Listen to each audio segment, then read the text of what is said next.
Hey guys, welcome back. Hope you're having a good day. Good day for me. As you can see, there's quite a bit of perfume here. This is probably going to be a longer video. I'll do my best, but you all know me. I ramble. And what I wanted to do is do my 5 favorite years in fragrances. I know it's hard to quantify I'm going to title it the 5 best years, but it's going to be my best years, my favorite years, because it's really hard to quantify the best. What is the best? I mean, sales. Got itchy. Hold on. Sales numbers, fragrances that influence the industry. You know, it's without having access to numbers and stuff. It's almost impossible for a guy like me to do. Maybe some of the bigger YouTubers can contact places and get the numbers for the years, but I can't. I mean, and I could have probably done a whole lot of research online, but this already took me a while, right? So I ain't had that kind of time, motherfucker. um, so yeah, these are my favorite 5 years in fragrances. Um, this is subjective. They're my five. You know, it's gonna have some great classic scents, maybe some forgotten scents, some of my likes, some gems. Uh, Again, fragrances that push the industry forward, you know, all that stuff. And at my age, you're going to notice the 90s made a big impact on me.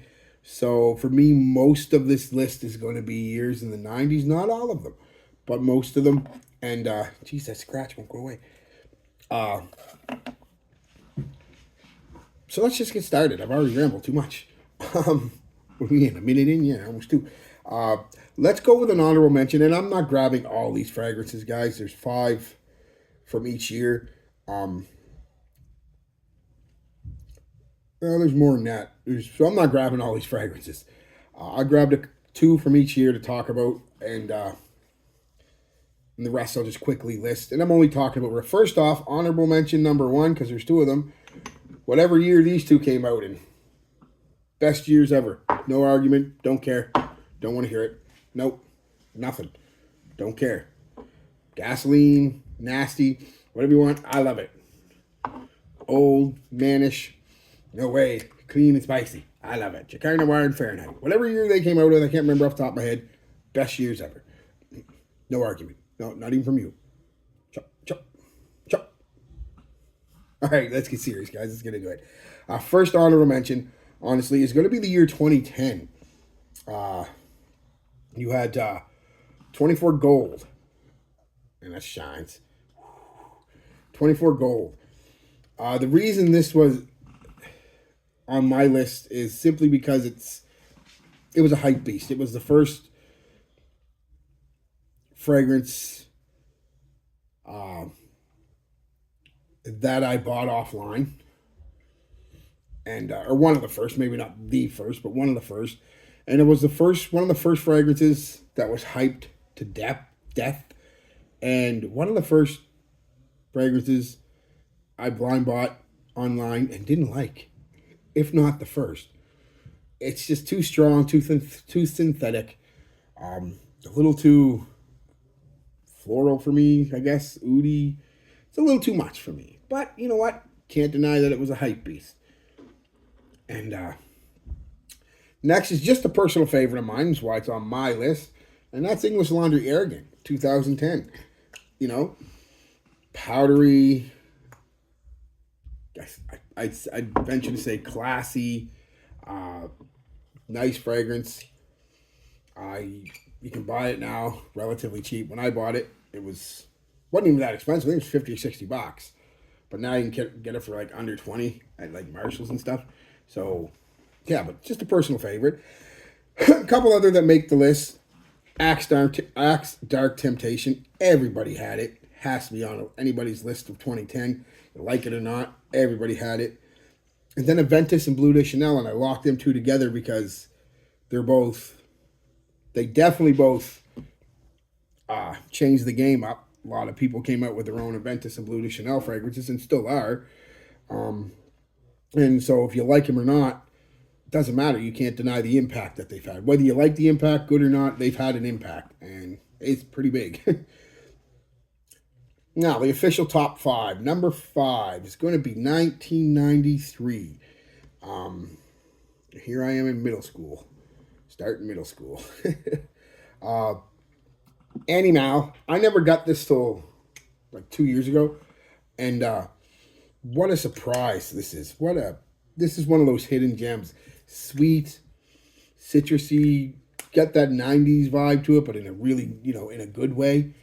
Just a nice fragrance. Just Annie Mao, not Annie Mao, Annie Mao, just Annie Mao. Eau de toilette. Next would be Escape from Calvin Klein. Again, personal favorite with lots of nostalgia for me. Another one I've had dupes. I've worn up other people's, but it wasn't until 5 or 6 years ago that I finally got my own bottle for no reason. It wasn't expensive. I think I said in the video, and it was the truth. Every time I'd go in and see it there, oh, I'll get this. Something else would come up. No, I'll get this. I'll get that next time because it was always there next time. And then one time it wasn't always there, and it was about a year before shoppers got it back in. So as soon as I seen it, I went in with the exclusive. I'm buying this. I'm not looking at anything else, and I got it and left, and I was happy with it. Like I said, just lots of nostalgia. Green, sweet, fresh, clean, aromatic, all this stuff. It's a nice fragrance. Even by today's standards, it's still a nice fragrance. And a couple more in the list. Platinum Ghost E, classic, great fragrance. Stetson Sierra, again, a personal favorite, but also just a good cheapie. Look it up. XS Pour Homme, another hidden gem. Everybody talks about a lot of Paco Rabannes, but they hardly ever bring up the XS Pour Homme. Gillette Cool Wave. Again, lots of nostalgia, just a personal favorite. It was a good year for me, Pretty much the start, really, of my craziness. Number 4, 1996. Yes, sir, 1996. We'll start with Thierry Mugler, Amen. Kind of started the gourmand trend. If it didn't start it, it at least popularized it to people like me. I'm sure there was gourmands before that. And this isn't even gourmandy like you would talk about like Comra today or anything like that. It's not super sweet. It's got a bit of a chocolatey patchouli vibe. A really dark, people say burnt rubber kind of vibe off the top. It's really, the opening is very divisive, kind of like Fahrenheit. But it's just a nice, semi-sweet, dark, chocolatey, green, woody, musky kind of fragrance. Really nice fragrance. And next, it's just going to be a personal favorite because of my nan. She bought me this, would have been in 96, maybe 97. I can't remember, but it came out in 96, so it's going here. And that's Dana Navigator. Again, nothing fancy about it or anything. I picked it up in a kind of a flea market type thing for $20 5 or 6 years ago, and it was in Montreal. It's green, kind of fougere, clean, soapy, nothing really fancy about it. It just reminds me of Nan. It reminds me of that time, 96. A few other fragrances that came out. Obviously, probably the biggest trendsetter, maybe next to Adventus. I mean, it's flipping the air. Acqua di Gio, again, easy to wear, people pleaser, trendsetter, all that stuff. Can't do a 1996 year, not mention Acqua di Gio. I don't care who you are. Chrome, CKB, Curve, a trio of light, easy to wear fragrances that just worked. Curve doesn't get the respect it really deserves, like Chrome and CKB, especially Chrome. They get a lot more talk about. Curve was really big and really nice to wear. Honestly, it was green and fresh and a little fruity and even a little sour. It was just great.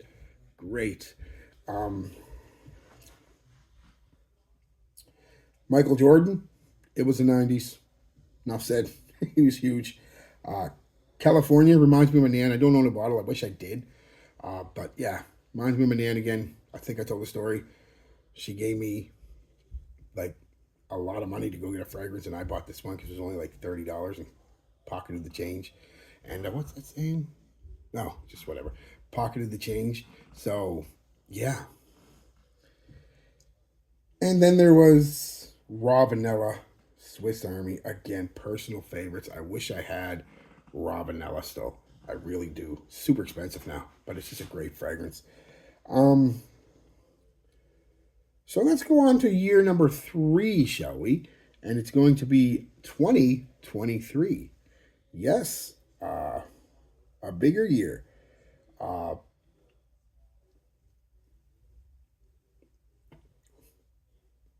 some of the fragrances that came out, Aventus Absolute. I don't have it. I've never smelled it, but it's starting to get some hype because there was a couple clones out for it. So I imagine it'll be hyped really big here shortly. So that's kind of a star in this one, an asterisk. Acqua di Gio Perfume, a great everyday fragrance. Bordeaux, it is what it is. Armani Code 2023. People love Code. They love the DNA. It smells great. All that stuff.